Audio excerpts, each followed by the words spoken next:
You done insulted me, and I got to kick your ass right now. And afterwards, I don't want no hard feelings either. Oh, really? Oh, really? Three of the greatest comedians ever to touch a stage ended up on the same movie set, yet behind the smiles, almost nobody actually wanted to be there. Harlem Nights dropped in 1989, and this wasn't just another project for Eddie Murphy. This was his passion piece, the one he poured his reputation, his money, and his name into. Murphy built the entire world from the ground up, $30 million on the line, sharp silk suits everywhere, a smoky jazz club vibe, and a cast packed with legends of black comedy standing shoulder to shoulder. On paper, it should have been the most unstoppable comedy film Hollywood had ever seen. Loneliness is often brought into very sharp focus, and according to figures released just today, it can disproportionately affect people living with multiple sclerosis. But behind the cameras, the story was far messier than fans ever imagined. The man Murphy admired the most secretly couldn't stand him. One co-star carried a devastating illness and kept it hidden from nearly everyone on set. The actress who almost landed the lead role later ended up working retail just to cover her bills. And after one of the most dominant streaks in Hollywood history, Murphy walked away from directing completely after this film. So we're going deeper than anyone usually goes with Harlem Nights. Not the clean summaries you see online, but the uncomfortable truth, the tension, the heartbreak, and the behind-the-scenes chaos that nearly tore this movie apart before audiences ever saw it. Quick question before we start. How many times have you actually watched Harlem Nights? Drop your number in the comments right now, because what you're about to hear might send a lot of people straight back to watch it again tonight. Fact 1. Richard Pryor was already seriously ill before the cameras even started rolling. Watch the film again. Look closely at Richard Pryor in Harlem Nights. Not just his face, not just the lines he delivers. Watch his body. There's a quiet stillness in the way he moves, something controlled, almost peaceful, like every motion is carefully measured. For years, fans believed it was a creative choice. Sugar Ray was the wise veteran, the calm presence balancing Eddie Murphy's wild energy. It felt like part of the character, but the truth behind that stillness was far more serious.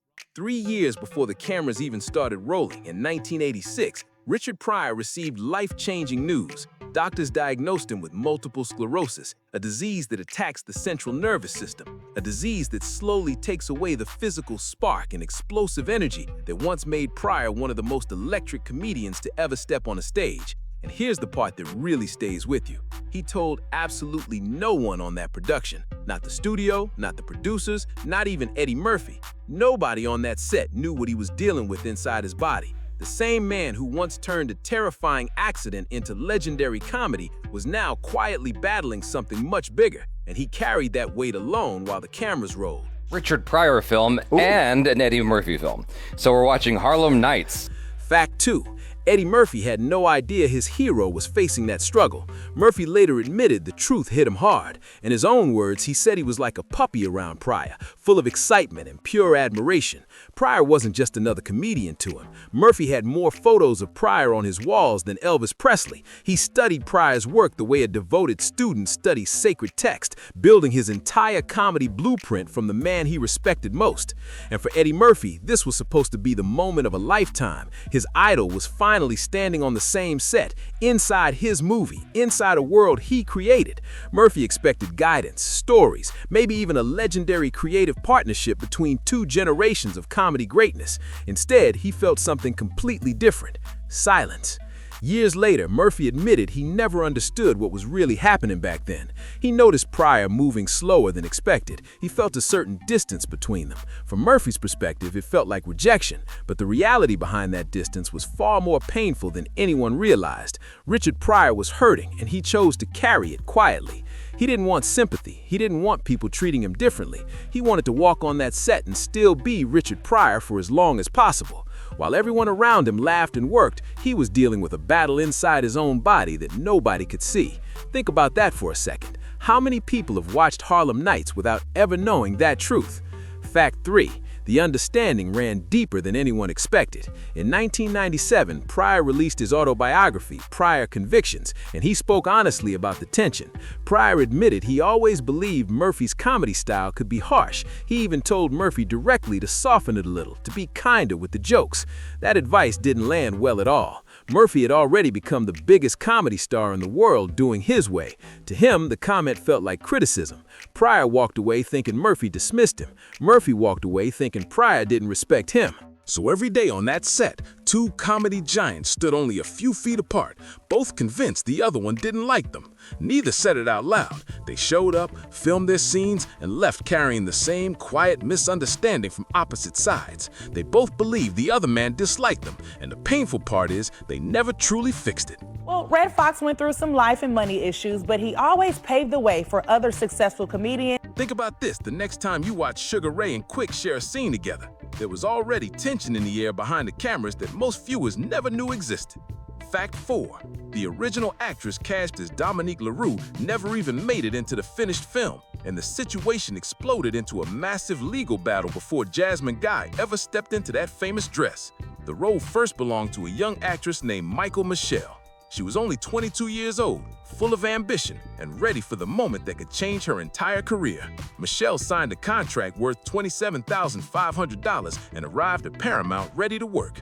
She studied the role, showed up to rehearsals, and expected the project to launch her into a new level of Hollywood visibility. But according to her account, things shifted quickly during the early rehearsals. She later claimed Murphy's behavior became distant and demanding. At one point, he allegedly asked her out, and when she declined, she said the atmosphere changed dramatically. Michelle also claimed an uncomfortable interaction took place during that time. Murphy strongly denied every part of that story. He insisted they never even had a private conversation. The situation escalated into a lawsuit seeking $75 million, creating a storm around the production. Eventually, the case was settled outside of court for an undisclosed amount, but the long legal process stalled Michelle's career during a crucial moment. While the case dragged on, she reportedly took retail work at Gap to keep paying her bills. Nearly 2 years passed before she landed another major opportunity in New Jack City. Jasmine Guy ultimately stepped into the role and delivered a performance fans still remember today. But moments like this show how complicated the road behind a famous movie can be. Fact 5. Even Della Reese, who delivered some of the film's most unforgettable lines, was not Eddie Murphy's original choice for the role. Her on-screen clash with Eddie Murphy became one of the most unforgettable moments in the entire film. That explosive fight scene between Vera and Quick is now part of comedy history. Here's the surprising twist. When Eddie Murphy was putting the cast together, Della Reese wasn't even on his first list of choices for the role. Murphy had other actresses in mind when he imagined Vera. Different names, different personalities, different directions for the character. Then Della Reese walked into the audition room and everything changed instantly. She didn't just read the script like it was another job. She stepped into the role and owned it completely. Every line landed with power. Every moment felt real. And Eddie Murphy, he's sharing his career regrets. Also, the late Chadwick Boseman, he's going to be honored in Hollywood this week. Gwen Baumgartner. Energy in that room shifted fast. By the time she finished her audition, there was nothing left to debate. Reese had taken control of the character and turned Vera into something unforgettable. And once she started filming alongside Red Foxx, their dynamic exploded on screen in a way nobody expected. That dynamic opened Murphy's eyes to a level of comedy timing and presence that few performers could deliver. Fact 6. Red Foxx was already 67 years old when Harlem Nights went into production, yet he still commanded the room like a legend. Born in 1922, Foxx had already built a legacy long before Pryor or Murphy reached their prime. He was performing bold, uncensored comedy on underground recordings long before stand-up specials even existed. In many ways, he paved the road that the next generation of comedians would walk on. And Harlem Nights would ultimately become the final film appearance of this groundbreaking comedy pioneer. Red Foxx passed away just 2 years after Harlem Nights reached theaters. That single frame with those three legends together became something history will never repeat. One moment in time, three giants of comedy sharing the same screen. It happened once, and it will never happen again.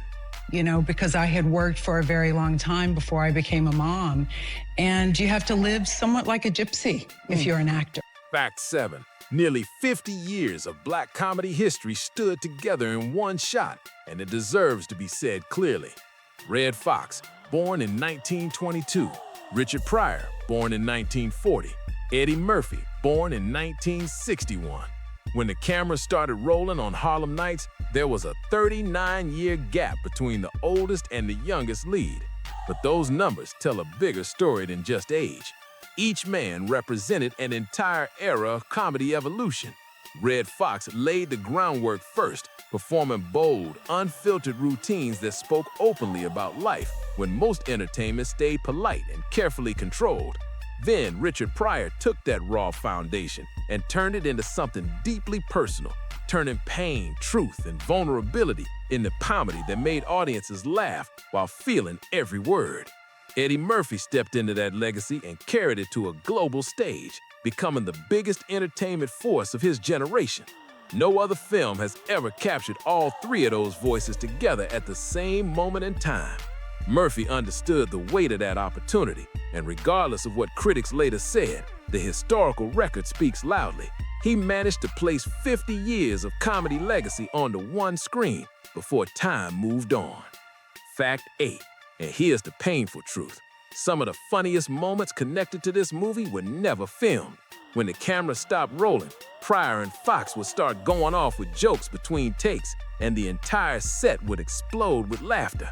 Old stories, fresh insults, and decades of comedy wisdom spilling out in real time.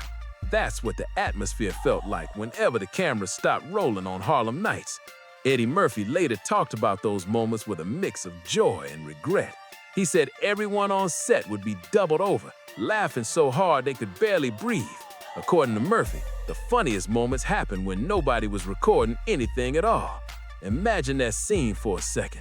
Two of the greatest comedians who ever lived, Richard Pryor and Red Foxx, casually improvising jokes between takes like it was just another day. No script, no pressure, just pure instinct and timing for men who had spent their entire lives mastering comedy. They would bounce stories and insults back and forth so naturally that the entire crew would stop what they were doing just to watch the show unfold, and right there on set. Murphy later admitted something that still stings to hear. What happened between takes was actually funnier than what ended up in the finished film. The jokes were sharper, the rhythm was freer, and the laughter was completely real. But movies don't capture those spontaneous moments. Cameras record the script, not the magic that happens when legends simply start talking. Somewhere in the past, there were jokes shared in that room that only a handful of people ever heard, and they might be some of the funniest lines ever spoken in Hollywood. Fact 9. The non-stop arguments between Red Foxx and Della Reese was so entertaining, they actually inspired a television show. On set, the two of them constantly traded playful insults and loud disagreements between takes. It wasn't serious tension, it was comedy rhythm in action. They could turn a simple remark into a rapid-fire back and forth that had everyone around them laughing uncontrollably. Murphy watched those exchanges closely, the timing, the attitude, the way two seasoned performers could build a hilarious scene out of almost nothing. By the time filming wrapped, Murphy had already decided he wanted to build a TV show around that exact energy. Just Foxx and Reese playing a married couple, constantly arguing their way through life. In 1991, The Royal Family premiered on CBS, bringing that same explosive chemistry from the Harlem Nights set straight onto television screens. Then, something happened during a rehearsal that nobody on that stage expected. Red Foxx suddenly collapsed. Tonight, we take you behind the scenes at one of the city's popular Harlem breweries. It is one of the city's only black-owned such craft beer bars. At first, Della Reese thought he was joking around again. Foxx loved doing dramatic pratfalls to get a laugh from the crew, and he had done it many times before. Reese laughed, the crew laughed. It looked like another one of Fox's classic moments of mischief, but this time was different. Foxx didn't get back up. The laughter slowly faded as people realized something terribly wrong. What everyone thought was a joke had actually been a massive heart attack. Later that same day, Red Foxx passed away at 68 years old. The comedy world lost one of its true pioneers in a moment that nobody in that room was prepared for. Eddie Murphy stepped in quietly and paid for Fox's entire funeral. The television show that had grown out of the chemistry between Foxx and Della Reese tried to continue, but the spirit that made it special was gone. The spark that began on the Harlem Nights set had disappeared, and the show couldn't recover. All righty, Bruce, thank you. One of America's favorite comedians has died. Red Foxx collapsed last night during a rehearsal of his new comedy series. Within 2 years, it was over. Fact 10. Around the same time, Eddie Murphy made another huge decision about his career. With Harlem Nights, he had taken full creative control, writing, directing, producing, and starring in the film all at once. In 1989, Murphy was the biggest box office force in Hollywood. Beverly Hills Cop, Coming to America, 48 Hours, the man was unstoppable. But Murphy later admitted he pushed the project together too quickly. He was handling too many responsibilities at once and didn't give himself the preparation most first-time directors need. When the film finally premiered, critics were brutal. Reviewers like Siskel and Ebert placed it among the worst films of 1989, and the Razzie Awards even gave Murphy Worst Screenplay. The same superstar who had dominated Hollywood suddenly found himself facing a wave of harsh headlines. Murphy took it in, processed it quietly, and then made a decision that would shape his rest of career. After the storm of criticism settled, Murphy spoke about the experience with surprise and honesty. In interviews, he said it plainly. "I found out that I can't direct and I won't do it anymore." It wasn't bitterness and it wasn't drama. It was a decision he made after learning a hard lesson from one very public experience. And he kept that promise. In the decades that followed, Murphy starred in film after film, returned to stand-up stages, and eventually received the recognition and awards Hollywood once held back. But through all of those years, through all those projects, he never stepped behind the camera as a director again. Harlem Nights remains the only movie where Murphy wrote, directed, produced, and starred all at once. One attempt, one lesson, and a promise he never broke. Fact 11. Despite the title, not a single scene from Harlem Nights was actually filmed in Harlem. The story lives in 1938 Harlem. The characters breathe Harlem culture in every moment. The clubs, the streets, the atmosphere. It all feels like New York, yet every single frame was created thousands of miles away in Los Angeles. Not one shot took place in New York City. Every street corner, every club interior, every alleyway was either built on a soundstage or carefully transformed in Los Angeles to resemble the other side of the country. We've all got him, but Eddie Murphy, he's sharing his career regrets. Also, the late Chadwick Boseman, he's going to be honored. The illusion worked because of cinematographer Woody Omens, who had one very clear mission while filming. His directive was simple but powerful. Black skin tones had to be the most beautiful and important color in every frame. That meant carefully shaping the lighting, the color palette, and the warmth of every shot with incredible precision. The result was a visual style that felt rich, smooth, and completely unique for its time.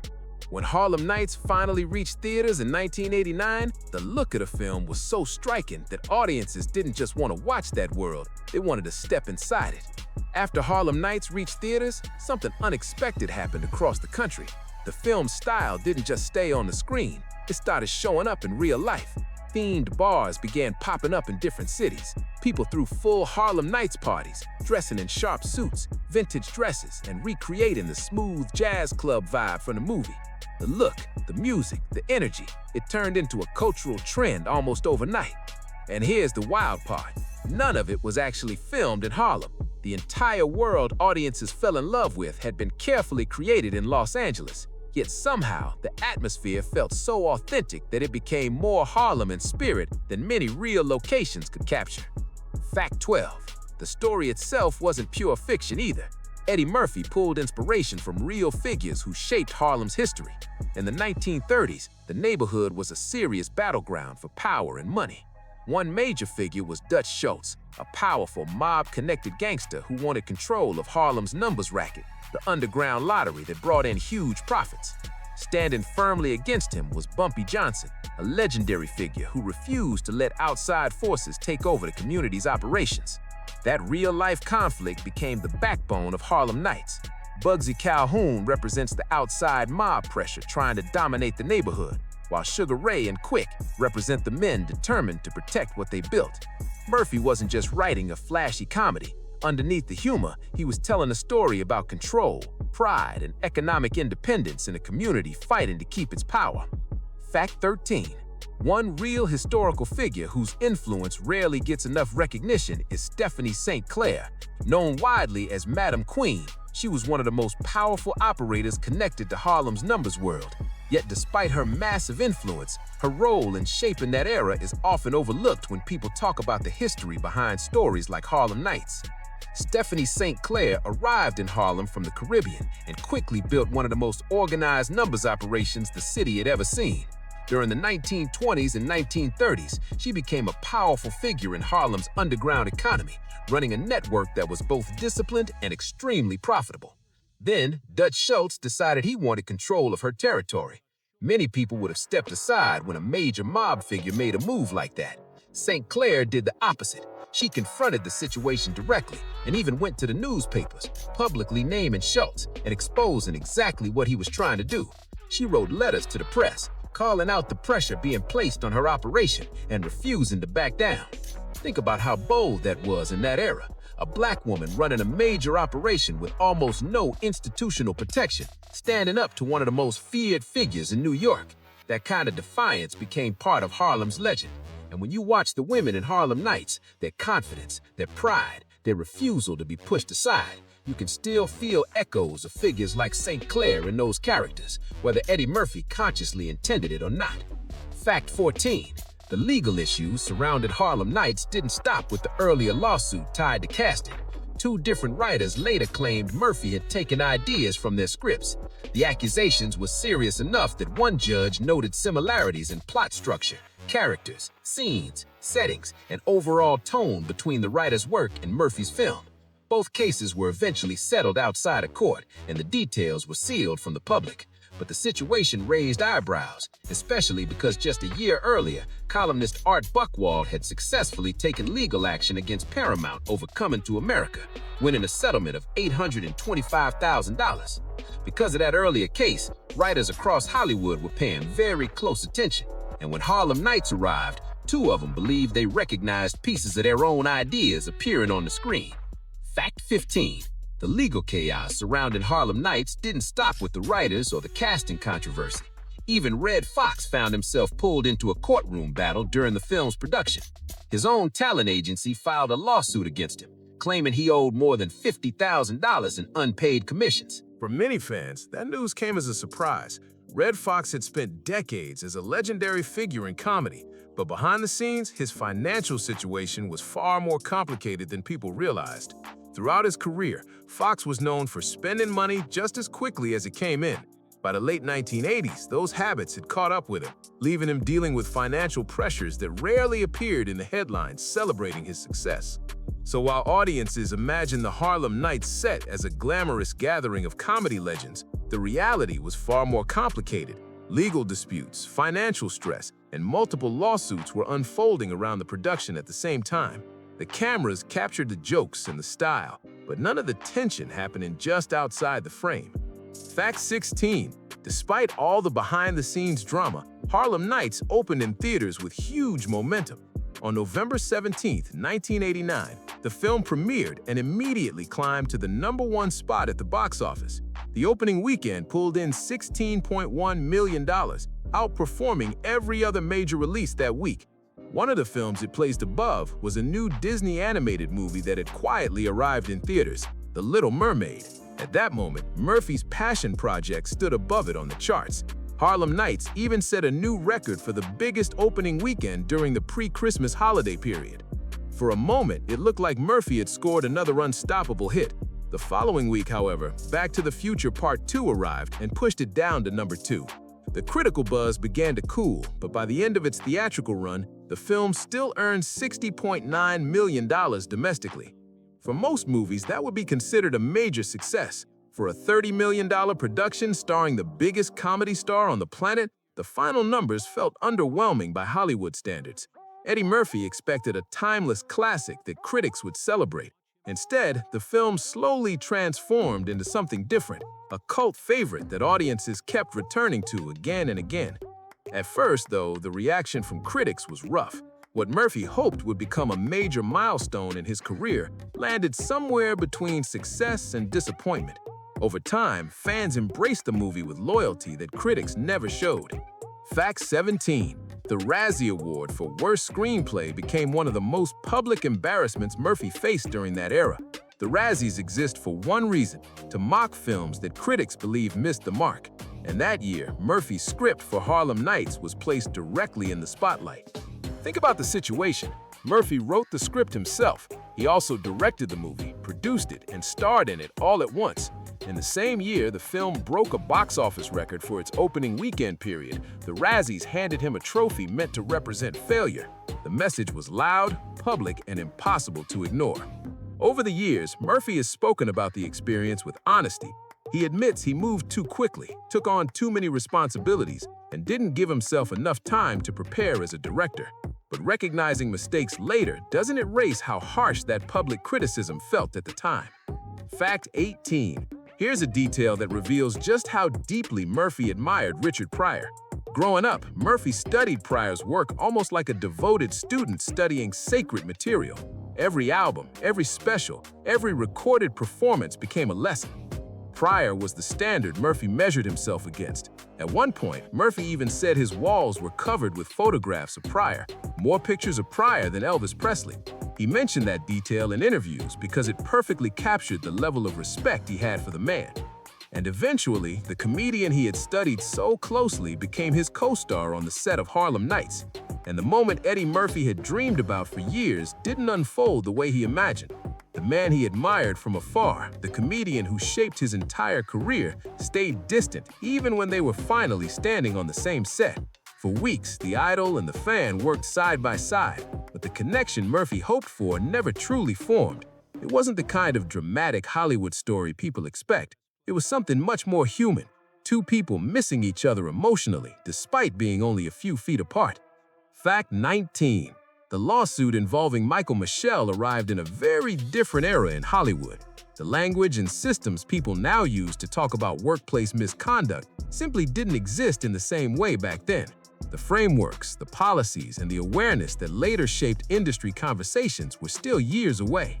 When Michelle filed her claim and spoke publicly about her experience, she stepped into a system that often reacted with denial and silence. Her allegations became part of a legal process that ended with a settlement outside of court, and the details were sealed from public view. That was the common pattern during that period. What Michelle described, the vulnerability of a young performer working around powerful industry figures, the pressure of professional consequences after saying no, and the disruption to her career would later become themes discussed widely across Hollywood. But at the time, her case arrived earlier than most of those conversations. Because of that timing, it rarely receives the historical attention that similar stories would later bring. Fact 20. Fact 20. Jasmine Guy stepped into the role of Dominique LaRue under complicated circumstances, and she still managed to turn it into something unforgettable. By the time she joined the project, the situation surrounding the role was already known. The earlier casting dispute, the lawsuit, the sudden change in actresses. There was already a shadow hanging over that part before she ever stepped onto the set. But Jasmine Guy didn't let any of that shake her focus. She walked in prepared, focused, and ready to deliver. From the moment she appeared on screen, her presence added a new layer of style and confidence to the film. Her elegance, her timing, and the calm intelligence she brought to every scene made Dominique LaRue stand out even in a cast filled with comedy legends. That wasn't easy to do in a movie packed with giants like Eddie Murphy, Richard Pryor, and Red Foxx, yet Jasmine Guy held her ground with confidence. She understood the tone of the film, the rhythm of the scenes, and exactly how her character fit into that world. It was careful, precise work that deserves clear recognition when people talk about the movie today. Fact 21. The connection between the character Sugar Ray and the real-life figure Bumpy Johnson goes deeper than many viewers realize. Bumpy Johnson was one of the most influential figures connected to Harlem during the early 20th century. Officially, he was a gangster, but within the community, many people saw him in a far more complex light. During the Depression years, Johnson became known for helping local residents, protecting businesses from outside pressure, and building strong loyalty among the people around him.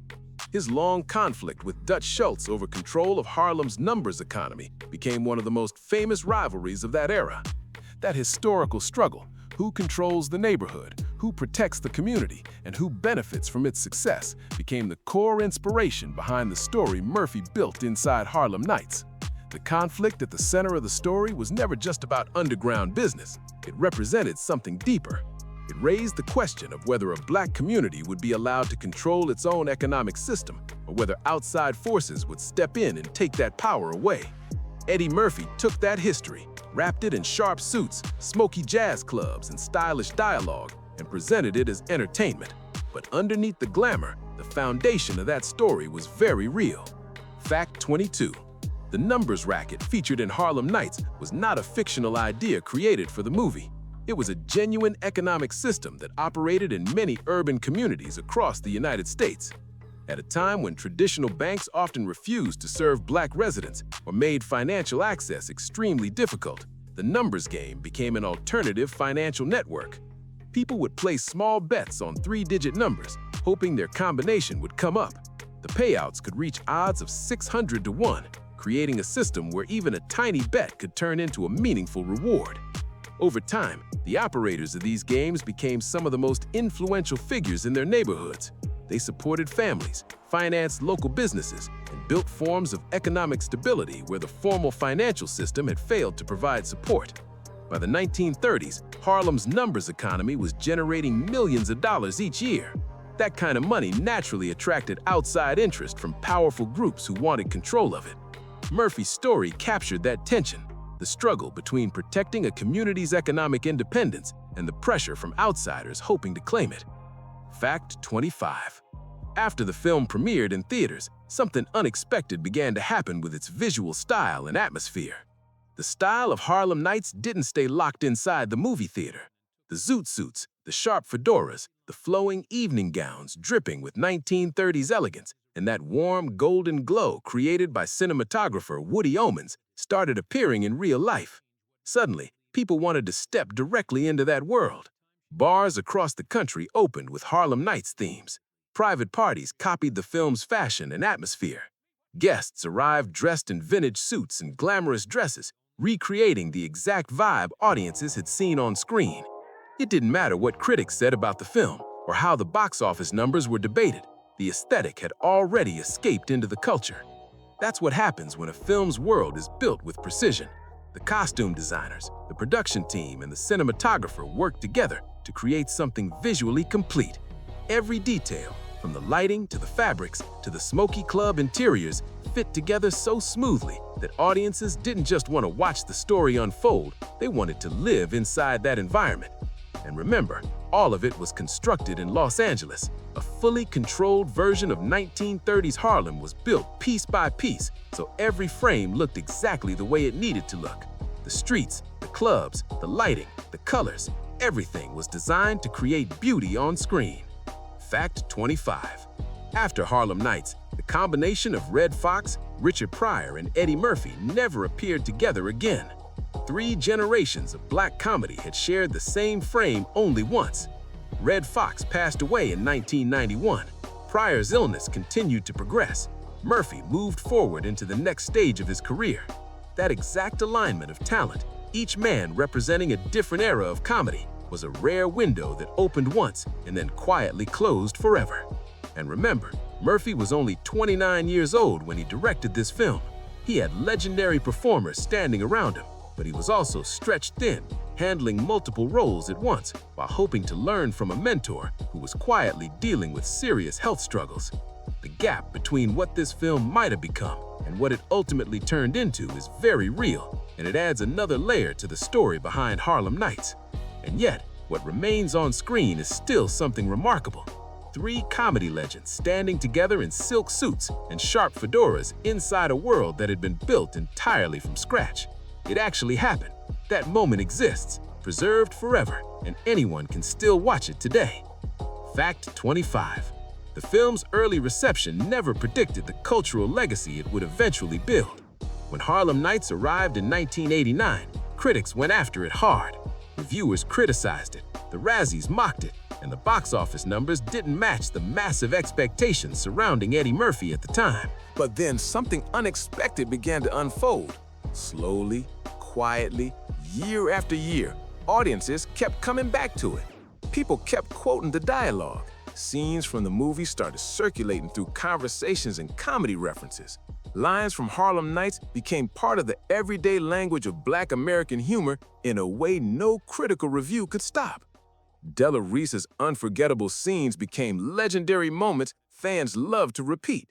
The film's stylish look turned into a cultural reference point. Families introduced the movie to younger generations. Friends debated it, defended it, and celebrated it with real passion.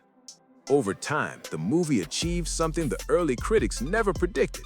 More than 3 decades later, Harlem Nights had quietly become a classic.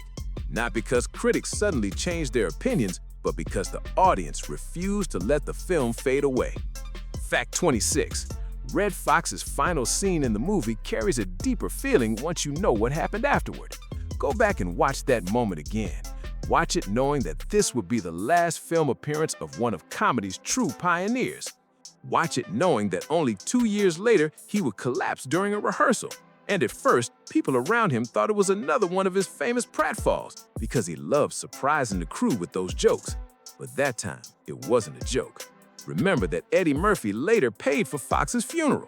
Remember that Murphy even created a television show built around the chemistry Foxx shared with Della Reese, hoping to keep that spark alive for audiences. The television project Murphy created to keep that chemistry alive eventually faded away after its star passed during rehearsal. The spark that had once filled the room could not be recreated, and those moments of comedy that spilled out between takes, the wild stories, the sharp jokes, the laughter that had everyone doubled over were never recorded. Some of the funniest exchanges between those legends existed only for the few people standing in that room. Picture Red Foxx again at 67 years old, dressed in silk and wearing that signature fedora, playing a man who had built something valuable and refused to let anyone take it away. When you watch those scenes today, knowing everything that came afterward, the performance carries a completely different weight. Fact 27. The quiet distance between Richard Pryor and Eddie Murphy was never truly resolved. Murphy believed Pryor didn't like him. Pryor believed Murphy didn't respect him. Both ideas formed the same weeks on the same set, yet neither man ever addressed it directly. They worked together, delivered their scenes, and carried that silence with them. Murphy later spoke about it in a 1990 interview with Spike Lee. Pryor reflected on it in his 1997 autobiography.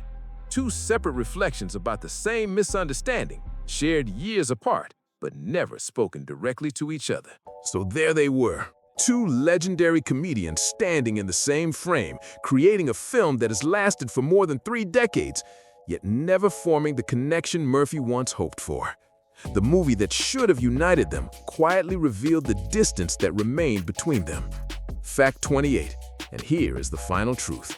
Harlem Nights remains the only film that ever placed Red Foxx, Richard Pryor, and Eddie Murphy together in the same scene. 3 generations of black comedy greatness, each one building on the legacy of the one before, each one expanding what comedy could become for the next generation. 50 years of comedy history collided in one place. 50 years of pushing American humor into places it had never gone before. And it happened only once, in 1989, inside a movie that critics at the time called one of the worst films of the year. Think about the chaos surrounding that production. Lawsuits circling the project, a private illness quietly shaping one of the film's biggest performances, misunderstandings between legends who admired each other but never said the words out loud, bruised egos, creative pressure, and tension hanging in the air that nobody ever fully resolved. And somehow, through all of that noise, they still created something that refused to disappear. A movie people are still quoting more than 3 decades later. A film that inspired a television show, influenced fashion and nightlife aesthetics, and pulled its story from real history and real struggles tied to Harlem's past. Eddie Murphy was only 28 years old when he took on that enormous challenge. He has openly admitted that he moved too fast and carried too many responsibilities at once. Even he says he wishes he had slowed down. But despite all of that pressure, he still managed to create something that lasted far longer than anyone predicted. That might be the most powerful fact of all. Despite the lawsuits, the criticism, the misunderstandings, the illness, and the emotional distance between 2 men who both believed the other disliked them, Harlem Nights survived. It survived because audiences kept holding on to it, because people kept quoting it, sharing it, and introducing it to new generations, Because seeing Red Fox, Richard Pryor, and Eddie Murphy in the same frame represented something that had never happened before and will never happen again. 28 facts. Now, the real question is yours. Which one hit you the hardest? Was it Richard Pryor quietly battling illness while everyone around him thought he was simply being calm? Was it Murphy and Pryor both believing the other one disliked him, carrying that misunderstanding for years? Or was it Red Fox at 67 filming the final movie performance of his legendary career? Was it the actress who said no and watched her career pause for 2 full years because of it? That moment still leaves people thinking. Drop your answer in the comments and tell us which fact is going to stay in your head the next time you press play on this film. Because let's be honest, you are going to watch Harlem Nights differently now. Every scene carries more meaning once you know the stories behind it. And if you've never seen the film before, this might be the perfect moment to finally check it out. If this breakdown gave you something new to think about, hit like, share the video, and subscribe to the channel. We go this deep into the stories behind classic films, legendary casts, and the moments that never made it into the press kits. Drop your thoughts below, and we'll see you in the next video.